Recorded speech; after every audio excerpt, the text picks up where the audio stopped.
नमस्कार मित्रांनो, परत एकदा आमच्या चॅनलवर तुमचं खूप खूप स्वागत आहे.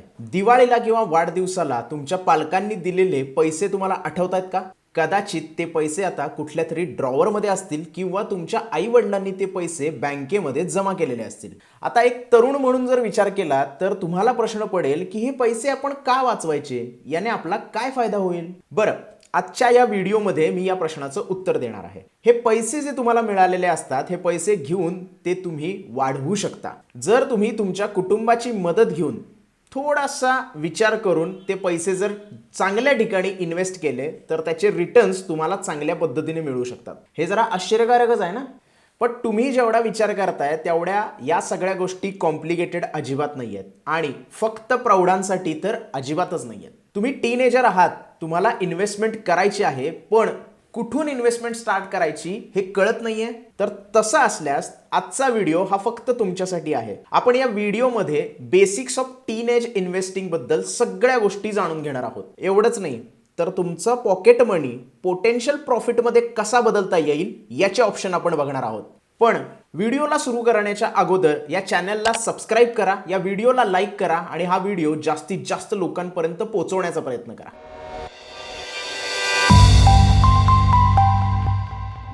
चला तर मग आपण चालू करूया आजचा व्हिडिओ.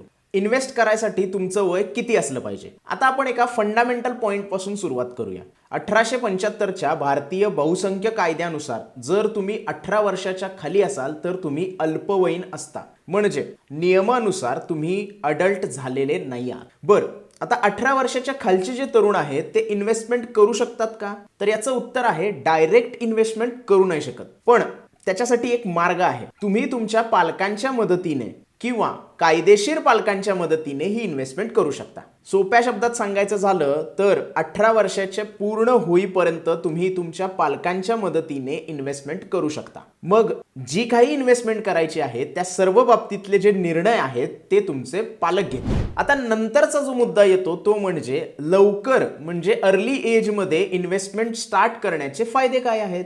ठीक आहे, आता हा पॉइंट आपण समजावून घ्यायसाठी एक उदाहरण बघूया. सुरेश आणि रवी हे दोन मित्र आहेत, त्यांची उदाहरणं आता आपण बघूया. रवीनं त्याच्या आयुष्यात त्याची इन्व्हेस्टमेंट जी होती ती 18व्या वर्षी सुरू केली आणि सुरेशनं ती इन्व्हेस्टमेंट 28व्या वर्षी सुरू केली. आता दोघांनीही ठरवलेलं आहे की इन्व्हेस्टमेंट करायची.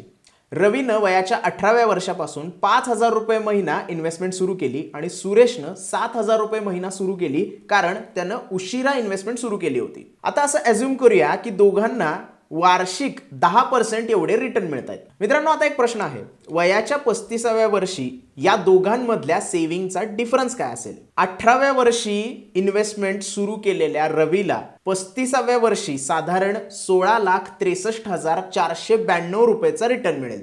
मग आता हे झालं रवीचं.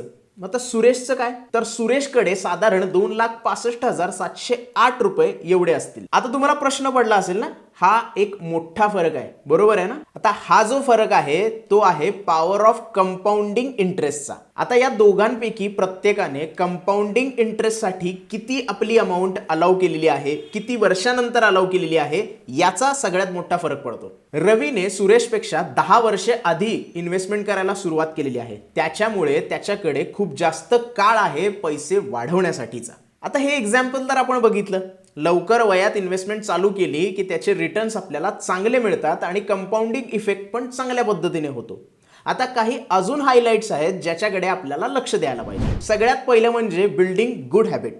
जेव्हा आपण लवकर बचत करायला सुरुवात करतो किंवा लवकर इन्व्हेस्टमेंट करायला सुरुवात करतो तेव्हा आपल्याला एक चांगली सवय लागते बचत करायची आणि अत्यावश्यक जे खर्च असतात तेच आपण करतो, अनावश्यक खर्च आपण तिथे टाळत असतो. आणि ही एक सवय चांगली असते ज्याच्यामुळे तुम्हाला कंपाऊंडिंगचा इफेक्ट चांगल्या पद्धतीने बघायला मिळतो आणि तुम्ही रेग्युलर, नियमितपणे सेव्हिंग करत राहता आणि या सेव्हिंगचा भविष्यात आपल्याला परतावा देखील चांगल्या पद्धतीने मिळतो. दुसरा आहे टाइम टू रिकवर. जेव्हा तुम्ही इन्व्हेस्टमेंट किंवा जी सेव्हिंग असते ती लवकरच्या वयात सुरुवात करता तेव्हा तुमच्या इन्व्हेस्टमेंटमध्ये जर काही प्रॉब्लेम आले, मार्केटच्या चढ उतारामध्ये त्याच्यामध्ये काहीतरी प्रॉब्लेम आला किंवा ते रिटर्न्स तुम्हाला व्यवस्थित मिळाले नाहीत, परंतु तुम्ही लवकर वयात चालू केल्यामुळे तुम्हाला वेळ अधिक मिळतो, त्यामुळं रिकवर करायला तुमची जी इन्व्हेस्टमेंट मार्केटच्या अप्स अँड डाऊन्समध्ये खाली आलेली असते ती रिकवर करायला तुम्हाला चान्स मिळतो आणि तुमचं टेन्शन थोडंफार कमी होतं. तिसरा आहे पॉवर ऑफ कंपाऊंडिंग. जसं मी एक्झाम्पलमध्ये सांगितलं होतं की रवीने लवकर वयात चालू केल्यानंतर त्याचं जे कंपाऊंडिंग इफेक्ट आहे तो खूप चांगल्या पद्धतीने झाला. त्याचे पैसे स्वतःच वाढायला सुरुवात झाली आणि त्याच्यामुळे त्याला रिटर्न्सही खूप जास्त प्रमाणात मिळाले. एक्झाम्पलमध्ये आपण बघितलं की रवीने सुरेशपेक्षा कितीतरी चांगल्या पटीने रिटर्न्स कमवलेले आहेत. चौथा पॉईंट आहे अर्ली फायनान्शियल फ्रीडम. जेव्हा तुम्ही लवकर इन्व्हेस्टमेंट चालू करता, म्हणजे ॲज अ टीनेजर जेव्हा तुम्ही इन्व्हेस्टमेंट चालू करता तेव्हा तुम्हाला फायनान्शियल स्टेबिलिटी जी आहे ती लवकर येते. म्हणजे जर आपण एक्झाम्पल घ्यायचं झालं तर जे लोक वयाच्या 35-40व्या वर्षी फायनान्शियली स्टेबल होतात तिथे तुम्ही लवकर इन्व्हेस्टमेंट चालू केल्याने कदाचित वयाच्या 30शीत किंवा 28-29 वयाचे असताना तुम्ही फायनान्शियली स्टेबल होऊन जाता. त्यामुळे तुम्हाला फायनान्शियल फ्रीडमचा आनंद घेता येतो. याचा अर्थ असा आहे की तुम्ही पैशाची चिंता न करता तुम्ही तुमचं आयुष्य आनंदात घालवू शकता. पाचवा पॉईंट आहे सेफ्टी नेट. आता लाईफचं काय सांगता येत नाही, उद्या काय होईल, आज काय होईल, आपण काहीही सांगू शकत नाही. अशा इमर्जन्सी कंडिशनमध्ये जर तुम्ही लवकर इन्व्हेस्टमेंट चालू केली तर तुमच्याकडं इमर्जन्सी अमाऊंट किंवा इमर्जन्सी फंडही असू शकतो. अशा वेळी तुम्हाला ती तुमची जी लवकर वयातली केलेली सेव्हिंग्ज आहे किंवा इन्व्हेस्टमेंट आहे ती मदत करू शकते.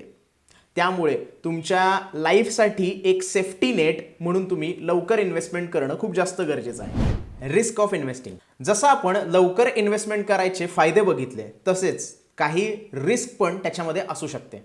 त्याच्यावरही आपण नजर टाकणं खूप जास्त गरजेचं आहे. मित्रांनो, आपण इन्व्हेस्टमेंट करतो म्हणजे काय की कुठल्या तरी ॲसेटमध्ये आपले पैसे गुंतवतो आणि चांगल्या रिटर्नची अपेक्षा करतो. लाईफ इज अनसर्टन, त्यामुळे कुठल्याही गोष्टीची आपण ठाम हमी देऊ शकत नाही. वेगवेगळ्या ठिकाणी इन्व्हेस्टमेंट करणं म्हणजे वेगवेगळ्या ठिकाणची जोखीम पत्करणं असू शकतं.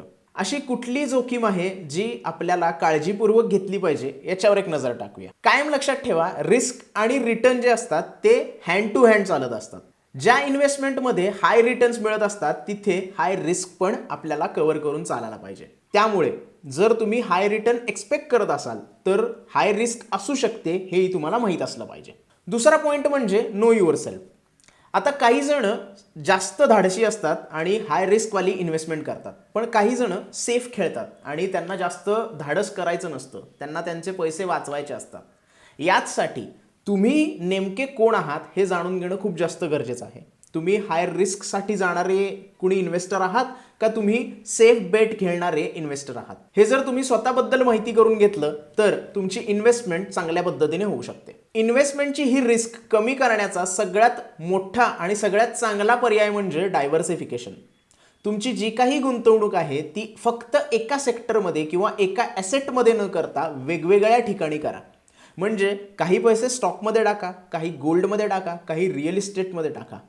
पण जी काही इन्व्हेस्टमेंट तुम्ही करणार आहे, जो काही डायव्हर्सिफाय पोर्टफोलिओ तुम्ही तयार करणार आहे तो करण्याच्या अगोदर फायनान्शियल ॲडवायझरकडे जावा आणि त्याच्या सल्ल्यानुसार सगळ्या गोष्टी करा. नंतरचा पार्ट आहे, तुम्ही जर मायनॉर आहात तर इन्व्हेस्टमेंटची प्रोसिजर काय असेल. आता मला माहिती आहे की तुम्हाला इन्व्हेस्टमेंट करायसाठी खूप जास्त उत्सुकता आहे, पण कायद्याच्या प्रमाणे काही नियम आपल्याला पाळावे लागतील, काही अटी आपल्याला पाळावे लागतील आणि स्टेप बाय स्टेप प्रोसिजर करावी लागेल. सगळ्यात पहिली स्टेप आहे अपॉइंटमेंट ऑफ गार्डियन. इन्व्हेस्टमेंटच्या बाबतीत अल्पवयीन मुलं ही स्वतः डिसिजन घेऊ शकत नाहीत, त्यांच्यासाठी पालक असणं खूप जास्त गरजेचं आहे.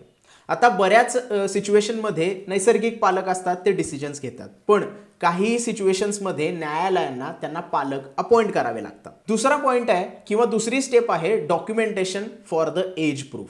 तुमचं वय हे सिद्ध होणं खूप जास्त गरजेचं आहे आणि त्याच्यासाठी बर्थ सर्टिफिकेटची गरज तुम्हाला पडणार आहे. तिसरी स्टेप आहे एस्टॅब्लिशिंग द गार्डियन रिलेशनशिप. तुमच्या पालकाबरोबर तुमचं रिलेशनशिप एक तयार व्हायला पाहिजे. जो कोणी अल्पवयीन आहे आणि त्यांचे जे पालक आहेत त्यांच्यातलं जे रिलेशनशिप आहे ते आपल्याला तिथे दाखवावं लागेल. आता जन्म प्रमाणपत्रामध्ये किंवा पालकांचे नाव असलेल्या पासपोर्टमध्ये या सगळ्या गोष्टी आपल्याला बघायला मिळतात. कायदेशीररित्या पालक कुठेतरी गुंतलेले असतील तर न्यायालयाचा आदेश असणं इथे खूप जास्त महत्वाचं आहे. चौथी स्टेप आहे additional documentation by the guardian's. पालकांना काही कागदपत्र इथे सबमिट करावे लागतात. त्याच्यामध्ये बँकेचे डिटेल असलेली कागदपत्र, पॅन कार्ड, केवायसी डिटेल किंवा केवायसी पूर्ण झालेली कागदपत्र त्यांना तिथे सबमिट करावे लागतील. पाचवी स्टेप आहे हँडलिंग मनी. पालक जरी गुंतवणुकीच्या सगळ्या गोष्टी बघत असतील तरी तो जो पैसा आहे तो अल्पवयीन मुलाच्याच मालकीचा आहे. हे इथे लक्षात घेतलं पाहिजे. आणि इन्व्हेस्टमेंटशी रिलेटेड जी काही देयके असतील ती देयके पालकांच्या बँक अकाउंट मधून येतील. 6वी स्टेप आहे अकाउंट डिटेल. मायनर व्यक्तीच्या नावाखाली जेव्हा तुम्ही अकाउंट काढता ते त्याचं अकाउंट असलं पाहिजे, ते जॉईंट अकाउंट नसलं पाहिजे. दुसरी गोष्ट म्हणजे कुठलाही नॉमिनी त्याला आपण ऍड करू शकत नाही. आता प्रश्न येतो, तो जो कोणी अल्पवयीन आहे तो 18 वर्षाचा झाल्यानंतरचं काय? सगळ्यात पहिली स्टेप म्हणजे अपडेट डॉक्युमेंटेशन. आता तो व्यक्ती प्रौढ झालेला आहे, म्हणजे 18 वर्षाच्या पुढचा झालेला आहे, त्यामुळे त्याने त्याचे डॉक्युमेंट्स सबमिट करायचे आहेत. सगळ्यात महत्त्वाचं म्हणजे पॅन कार्ड सबमिट करायचं आहे. दुसरी स्टेप म्हणजे सिग्नेचर चेंज. आता ज्या वेळेला तो अल्पवयीन असतो तेव्हा त्याच्या पालकांनी तिथे सिग्नेचर केलेली असते, पण आता अल्पवयीन प्रौढ झालेला आहे, 18 वर्षाच्या वरती गेलेला आहे, त्यामुळे तो आता आपली सिग्नेचर बँकेत जाऊन चेंज करू शकतो. तिसरी स्टेप आहे हँडलिंग अकाउंट. आता पूर्वी कसं की व्यक्ती प्रौढ नव्हता म्हणून त्याची गुंतवणूक जुन्या पद्धतीने किंवा पालकांच्या संमतीने किंवा पालकांच्या द्वारे हाताळली जायची, पण आता तो जो काही अल्पवयीन आहे तो तरुण झालाय, प्रौढ झालाय, आता तो त्याच्या पद्धतीने भविष्यात जे काही ते अकाउंट हँडल करायचं आहे तो त्याच्या पद्धतीने करू शकतो. आता याच्यानंतरही काही असे पॉईंट आहेत ते आपण लक्षात घेतले पाहिजेत. त्यातला सगळ्यात पहिला पॉईंट आहे टॅक्स अँड गेन्स. मित्रांनो, आता या इन्व्हेस्टमेंटमधून जो कॅपिटल गेन झालेला असतो तो पालक आणि पालकांच्या उत्पन्नामध्ये ऍड केला जातो आणि तो टॅक्सेशनसाठी वापरला जातो. मग पालकांच्या हिशोबानं जो काही टॅक्स स्लॅब असेल त्या टॅक्स स्लॅब प्रमाणे टॅक्स भरावा लागेल. नंतरचा एक मुद्दा महत्त्वाचा म्हणजे चेंजिंग द गार्डियन. जर एखाद्याला वाटलं की मला पालकच चेंज करायचे आहेत तर त्याच्यासाठी त्याला एनओसी आणावी लागेल. त्याच्यानंतर नवीन पालक नियुक्त करण्यासाठी त्याला न्यायालयाचा आदेश आणावा लागेल. Best investment option for young investor, stock market. मित्रांनो, जर तुमचं वय 18 किंवा 19 वर्ष असाल तर तुम्ही स्टॉक मार्केटमध्ये इन्व्हेस्टमेंट सुरू करण्यासाठी डीमॅट अकाउंट ओपनिंगने सुरुवात करू शकता. जर तुम्हाला स्टॉक मार्केट इन्व्हेस्टिंग बद्दल अजून जाणून घ्यायचं असेल तर डिस्क्रिप्शनमध्ये जो व्हिडिओ आहे त्याच्यावर क्लिक करा. त्या व्हिडिओमध्ये सगळ्या गोष्टी तुम्ही शिकू शकाल. कसं आहे मित्रांनो, आपण आता चर्चा करतोय ती 18 वर्षाच्या आधी जर तुम्ही असाल आणि तुम्हाला इन्व्हेस्टमेंट करायची असेल तर काय स्टेप्स तुम्हाला घ्यावे लागतील. जर तुम्हाला स्टॉक मार्केटमध्ये 18 वर्षाच्या आधी इन्व्हेस्टमेंट करायची असेल त्या स्टेप काय आहेत ते बघून घेऊया. सगळ्यात पहिली स्टेप आहे demat account for minors. Stock मार्केटमध्ये तुम्हाला जर इन्व्हेस्टमेंट करायची असेल तर तुम्हाला डीमॅट अकाउंट ओपन करणं गरजेचं आहे. इथे तुम्ही 3-in-1 अकाउंट ओपन करू शकता जो कोणी अल्पवयीन आहे त्याच्या नावावर. इथे तुमचं बँक अकाउंट ओपन होईल, ट्रेडिंग अकाउंट ओपन होईल आणि डीमॅट अकाउंट पण ओपन होईल. अकाउंट जे असेल ते अल्पवयीन मुलाच्या नावावर असेल, पण ते जे काही अकाउंट आहे ते त्याचे पालक हँडल करतील. दुसरा आहे इन्व्हेस्टमेंट लिमिटेशन्स. आता हा जो अल्पवयीन मुलाचा अकाउंट आहे ज्याला आपण मायनर डीमॅट अकाउंट म्हणतो, या अकाउंटमध्ये तुम्ही फक्त इक्विटी डिलिव्हरी करू शकता. म्हणजे इंट्राडे, फ्युचर ऑप्शन्स, अजून काही डेरिव्हेटिव्ह्ज तुम्ही इथे करू शकत नाही. अजून एक गोष्ट इथे लक्षात घेतली पाहिजे की मायनर अकाउंट होल्डर हे जॉईंट अकाउंट होऊ शकत नाही. दुसरा आहे म्युच्युअल फंड्स. आता आपण अल्पवयीन मुलांबद्दल बोलतोय तर त्याच स्टेपमध्ये तुम्हाला म्युच्युअल फंडमध्ये इन्व्हेस्टमेंट करायची असेल तर काय गोष्टी लक्षात घेतल्या पाहिजेत याच्यावर चर्चा करू. सगळ्यात पहिला आहे डॉक्युमेंट रिक्वायरमेंट. सगळ्यात पहिलं म्हणजे प्रूफ ऑफ एज. आता सगळ्यात महत्त्वाचं म्हणजे बर्थ सर्टिफिकेट पाहिजे, ती पण अटेस्टेड कॉपी. त्याच्यानंतर हायर सेकंडरी बोर्डाचं तुमचं जे सर्टिफिकेट असतं त्याची रिक्वायरमेंट आहे, किंवा तुम्ही शाळा सोडल्याचा दाखलाही इथे जमा करू शकता. त्याच्यानंतर आहे आयडेंटिटी प्रूफ. मायनर पासपोर्ट जो असतो तो तुम्ही अटेस्टेड कॉपी करून तिथे द्यायचा आहे. आणि जर पासपोर्ट तुमच्याकडे नसेल तर अल्पवयीन व्यक्तीची जन्मतारीख व्यवस्थितपणे दिसणारा कुठलाही आयडेंटिटी प्रूफ तुम्ही तिथे सबमिट करू शकता. हे सगळे जे डॉक्युमेंट आहेत ते नोटरी केलेले असले पाहिजेत. JMFC ज्युडिशरी मॅजिस्ट्रेट फर्स्ट क्लासद्वारे किंवा तिथल्या व्यक्तीद्वारे प्रमाणित केलेले हे सगळे डॉक्युमेंट असले पाहिजेत. नंतर आहे एक स्पेशल इन्स्ट्रुमेंट. जर तुम्ही SIP म्हणजेच systematic investment plan, SWP systematic withdrawal plan किंवा STP सिस्टमॅटिक ट्रान्सफर प्लॅन यासारखे प्लॅन जर घेतले असतील तर लक्षात ठेवा हे प्लॅन अल्पवयीन 18 वर्षाच्या होईपर्यंतच तिथे आपल्याला अवेलेबल राहतील, जरी तुम्ही लॉंग टर्मसाठी घेतले असतील तरीही. त्याच्यानंतर आहे गोल्ड इन्व्हेस्टमेंट. आता सोनं म्हणजे काय फक्त दागिन्यांचंच प्रतीक नाही आहे, it's a symbol of wealth and stability. आणि आता टेक्नॉलॉजी चेंज झालेली आहे त्यामुळे डिजिटल गोल्डनं विशेषतः तरुणांचे लक्ष वेधून घेतलेले आहे. खरं तर 18 ते 24 वर्षातील जेवढे काही तरुण आहेत त्यांच्यापैकी 15% तरुण हे डिजिटल गोल्डमध्ये आपली इन्व्हेस्टमेंट करतात. तुम्ही पण सोन्यामध्ये इन्व्हेस्टमेंट करण्यासाठी उत्सुक आहात पण खात्रीशीररित्या कुठलीच गोष्ट तुम्हाला माहित नाहीये तर या गोष्टी लक्षात ठेवा. सगळ्यात पहिल्यांदा आहे सोव्हरियन गोल्ड बॉन्ड. गव्हर्नमेंट सोव्हरियन गोल्ड बॉन्डच्या नावाने डिजिटल गोल्ड आपल्यासमोर आणतं, जिथे तुम्ही अल्पवयीन असतानाही याच्यामध्ये इन्व्हेस्टमेंट करू शकता. हे बॉन्डच्या स्वरूपात असतं, त्यामुळे तुम्हाला इथे फिजिकल गोल्ड मिळत नाही. इतर पर्यायाप्रमाणे इथे तुम्हाला एका पालकाची गरज आहे. पालक जर असतील तर तुम्ही इथे ॲप्लिकेशन फॉर्म सबमिट करू शकता. अल्पवयीन मुलांसाठी सोन्यामध्ये इन्व्हेस्टमेंट करायचा दुसरा ऑप्शन म्हणजे gold rush platform. Stock holding corporation of इंडियानं हा प्लॅटफॉर्म आणलेला आहे सोन्यामध्ये इन्व्हेस्टमेंट करण्याची नोंदणी करण्यासाठी. ही नोंदणी करणं खूप सोपं आहे, डिजिटल आणि ट्रान्सपरंटही आहे. नेक्स्ट आहे सुकन्या समृद्धी योजना. तर सुकन्या समृद्धी योजना म्हणजे काय, तर फक्त मुलींसाठी डिझाईन केलेली गव्हर्नमेंट प्रेरित अशी एक बचत योजना. तर पालकांनो, तुमची मुलगी जर 10 वर्षापेक्षा कमी असेल तर तुम्ही या योजनेमध्ये बचत सुरू करू शकता. तुम्ही तिच्यासाठी सुकन्या समृद्धी योजनेचं अकाउंट ओपन करू शकता आणि त्याच्यामध्ये तुमचे पैसे टाकू शकता. लवकरच सुरुवात करा. अकाउंट ओपन झाल्यानंतर 15 वर्ष तुम्हाला याच्यामध्ये पैसे भरायचे आहेत. मॅच्युरिटी कधी होईल, तर मुलगी जर 21 वर्षाची झाली किंवा 18 वर्षानंतर किंवा तिच्या लग्नापर्यंत ही मॅच्युरिटी कंप्लीट होईल, त्यावेळेला तुम्ही ते पैसे काढून घेऊ शकता. या पर्टिक्युलर योजनेमध्ये तुम्हाला वार्षिक 8% एवढा व्याजदर मिळतो. वार्षिक चक्रवाढ दराने तुम्ही तुमच्या मुलाचे भविष्य फक्त 250 रुपयामध्ये चांगले करू शकता. इयरली कंपाऊंडेड तुम्ही तुमच्या मुलाचे भविष्य प्रतिवर्षी 250 रुपयात सुरक्षित करू शकता. तुम्ही वर्षाला या पर्टिक्युलर योजनेमध्ये 1.5 लाख रुपयापर्यंतची गुंतवणूक करू शकता. त्याच्यानंतरचा पर्याय आहे नॅशनल सेव्हिंग सर्टिफिकेट. इंडियाच्या पोस्टाने ऑफर केलेली नॅशनल सेव्हिंग सर्टिफिकेट ही योजना तुम्ही तुमच्या अल्पवयीन मुलाच्या नावावर सुरू करू शकता. 1 जुलै 2023 पर्यंत जर बघितलं तर 7.7% एवढा व्याजदर आपल्याला या योजनेत मिळतो. या पर्टिक्युलर योजनेचा जो टेन्युअर आहे तो फिक्स 5 वर्षाचा आहे. त्याच्यासाठी अप्पर लिमिट कुठलंही नाही आहे. तुम्ही फक्त 1000 रुपयापासून इथे गुंतवणूक सुरू करू शकता. शिवाय NSC नॅशनल सेव्हिंग सर्टिफिकेटमध्ये तुम्हाला कर्जाची पण सोय दिली गेलेली आहे. मित्रांनो, आता याचबरोबर आपण आपल्या व्हिडिओच्या शेवटी आलेलो आहोत. आपण आता ज्या गोष्टींची चर्चा केली ती चर्चा म्हणजे आईसबर्गचं एक छोटंसं टोक आहे. अशा अनेक संधी तुमच्यासाठी इथे मार्केटमध्ये अवेलेबल आहेत. मित्रांनो, जर तुम्हाला अजूनही असे काही ऑप्शन्स जाणून घ्यायचे असतील तर मी डिस्क्रिप्शन बॉक्समध्ये एक लिंक दिलेली आहे. त्या लिंकवर क्लिक करून तुम्ही तो व्हिडिओ पाहू शकता. तर जो कोण टीनेजर हा व्हिडिओ बघत आहे त्यांच्यासाठी एक महत्त्वाची टिप म्हणजे सगळ्यात पहिलं म्हणजे तुम्ही मूलभूत ज्ञान प्राप्त केलं पाहिजे. वयाच्या सुरुवातीलाच तुम्हाला जर इन्व्हेस्टमेंटचं ज्ञान व्यवस्थितपणे असेल तर तुमचं भविष्य अजून जास्त सिक्युअर होऊ शकतो. दुसरं म्हणजे पालकांसाठी त्यांच्यासाठी असलेले पैशाचे अडथळे तुम्ही या नॉलेजपासून दूर करू शकता. पालकांनी आपल्या मुलांना लवकरात लवकर म्हणजे अर्ली एजमध्ये सेव्हिंग आणि इन्व्हेस्टमेंटबद्दल ज्ञान देणं खूप जास्त गरजेचं आहे. आणि हे ज्ञान तुमच्यापर्यंत पोहोचवण्यासाठी आम्ही इथे तुम्हाला फायनान्शियली लिटरेट करण्यासाठी अवेलेबल आहोत. मित्रांनो, आता मला तुमच्या मुलांकडून ऐकायला आवडेल की तुम्हाला वर सांगितलेल्या कोणत्या इन्व्हेस्टमेंट ऑप्शनबद्दल जास्त उत्सुकता आहे.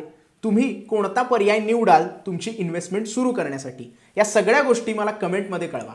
बाकी हा व्हिडिओ जर आवडला असेल तर हा व्हिडिओ जास्तीत जास्त लाईक करा, जास्तीत जास्त लोकांपर्यंत हा व्हिडिओ पोहोचवा आणि ग्रो मराठी चॅनलला सबस्क्राईब करायला विसरू नका. धन्यवाद.